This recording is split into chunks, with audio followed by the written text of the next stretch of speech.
Okay, so I'm gonna continue with that vein of the breath because I think that's a really good question. And I have to continue. I do have two research articles that I want to look at. Um, if you are doing a breathing technique, and for instance, you do feel as if you are going to pass out, or even if there's the worry that you're going to pass out or some sort of anxiety that you're going to pass out, we want to remove anything that's external that may hinder your experience. So one of the best ways of preventing that is just laying down. Your heart is at the same level as your head or brain, and so therefore you're not fighting gravity to get blood up to your head. You need to maintain a certain blood pressure and blood volume for my heart to be able to pump blood up, 2 feet, a foot and a half.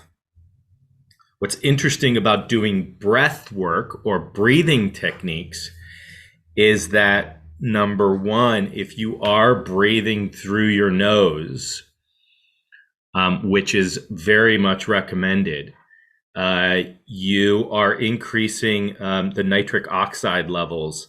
They've actually shown that nasal breathing can increase nitric oxide levels. Nitric oxide is a major vasodilator, so it dilates blood vessels, causing increased blood flow to the area. But what vasodilation also does is it decreases blood pressure. So if you have increased blood flow, but also decreased blood pressure, it's still like you're trying to get a lot of water through a big pipe. It may not get to the areas it needs to get to as quickly as it does, like for instance, your head. So if you do have that sensation that, hey, I feel like I'm passing out. Now, I'm not sure if what you're describing is that in terms of a little bit of a high, seeing sort of a yellow as opposed to the dark tunnel coming in. That's very classic of sort of the peripheral vision kind of collapsing when you're passing out. But if there is any fear, I would remove the fear and lie down and see, does the breathing still cause this yellow? And I would be more curious about it from an experimentation point of view of like, oh, what is this? What's the yellow? What's the color? What shape is it? If I was to draw it in my whole field of awareness, what would it look like? The other thing you mentioned is that you felt a little high. Well, what's really cool about slowing your breath down, especially if you are doing like a 4-7-8, 4 seconds inhale, 7 seconds hold, 8 seconds exhale, is that you are going to be increasing the carbon dioxide levels in your body. And this is actually has been shown to be a good thing, relatively speaking. Now, when we increase carbon dioxide levels in the body and we continue breathing and we continue having a breathing practice, we also increase oxygenation of those tissues. So a relative increase in carbon dioxide is going to cause an increase in oxygenation of those tissues because oxygen wants to go to where the carbon dioxide is. And so it's going to sort of flood those tissues. What you may feel is you might feel like, whoa, I'm feeling kind of high, feeling like I got some energy here. People who have been doing this sort of research or, on breathing techniques and especially on nasal breathing, have definitely reported, increased carbon dioxide levels, increased oxygenation, when you do this for an extended period of time, increased feelings of well-being, increased energy. So if you are feeling sluggish, maybe that sluggishness is because there's a relative paucity or decrease in oxygenation of your tissues. And actually, one of the ways of increasing the oxygenation of your tissues is not to breathe like hyperventilating. In fact, we don't increase the oxygenation of our tissue, but to actually slow down our breath and to breathe with the nose. There's a really good book. It's called that kind of has brought this into light in the last 4 or 5 years. Breathe by James Nestor, which I believe we've talked about in the past here about a year ago or so. I highly recommend that book. He goes into sort of an anthropomorphic evolutionary change that has occurred to the human skull in that book, and how we have transformed from the Neanderthals, who were nasal breathers. In fact, when you look at the skulls of the Neanderthals, they're sort of they have an elongated sort of chin. It comes out. They have really large nostrils, and their teeth are perfect. They have absolutely perfect teeth. And it's through evolution that the jaw and the nasal passage starts to get compressed like this, and we start having breathing issues. We start having tooth problems. We don't actually have the space in our mouth to hold the teeth that we are born with.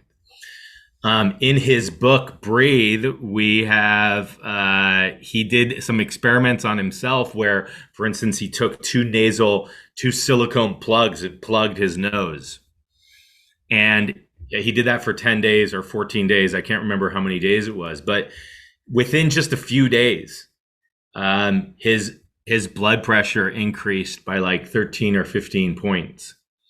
He started developing sleep apnea, where he was getting decreased oxygenation in his blood during his sleep. He started was snoring about 4 hours a night. So he developed high blood pressure, snoring.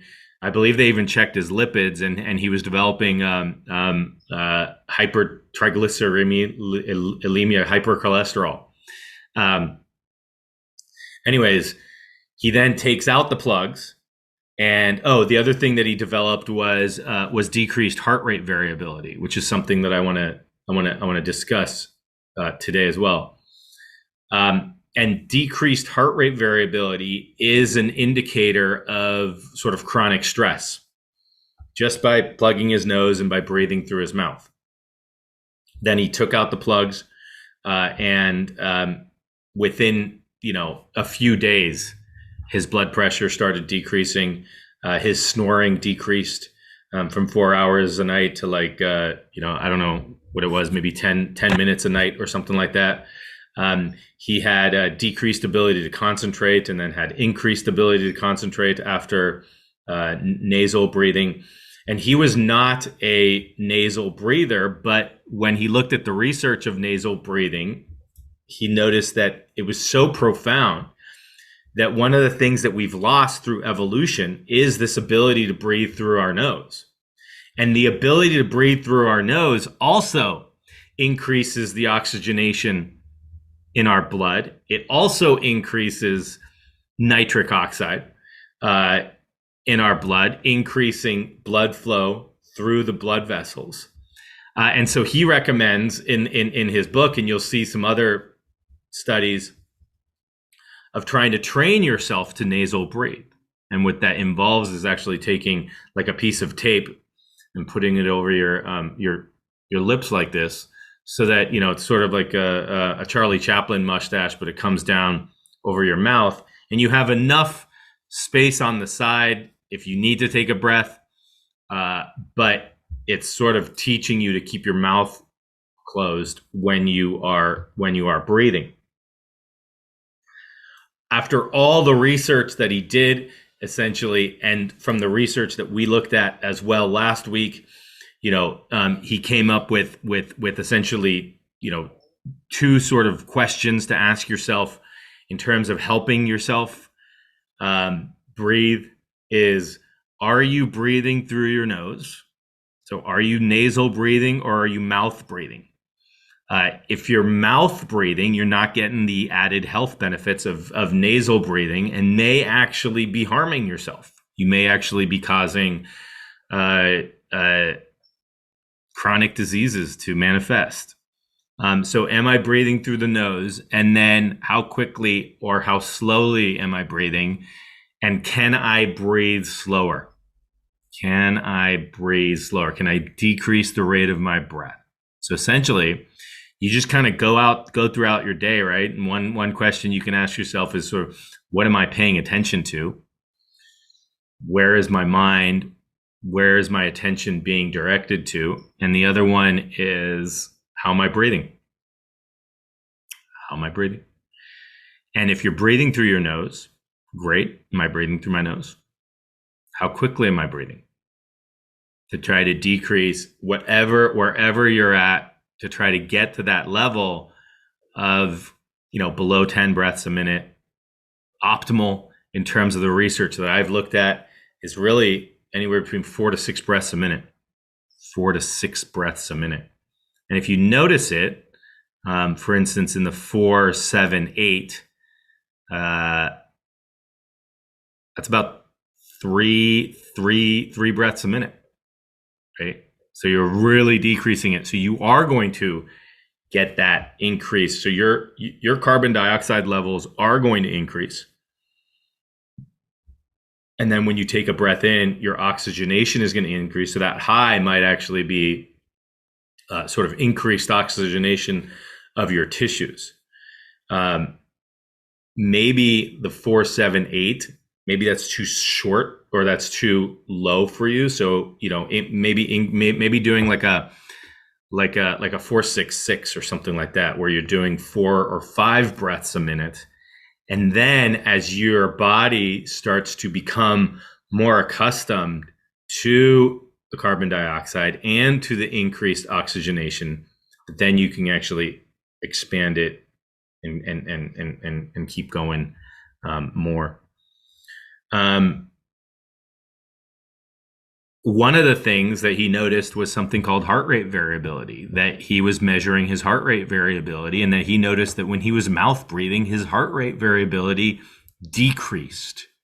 All right, and why is this important? Heart rate variability is an important measure that if you get into any of this work, it's going to come up very frequently for you. So it's really important to have an understanding of it.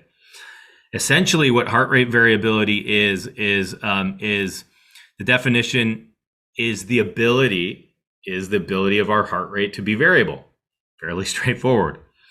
When we breathe in, our heart rate increases. When we breathe out, our heart rate decreases. When we breathe in, our heart rate increases. When we breathe out, our heart rate decreases. Right?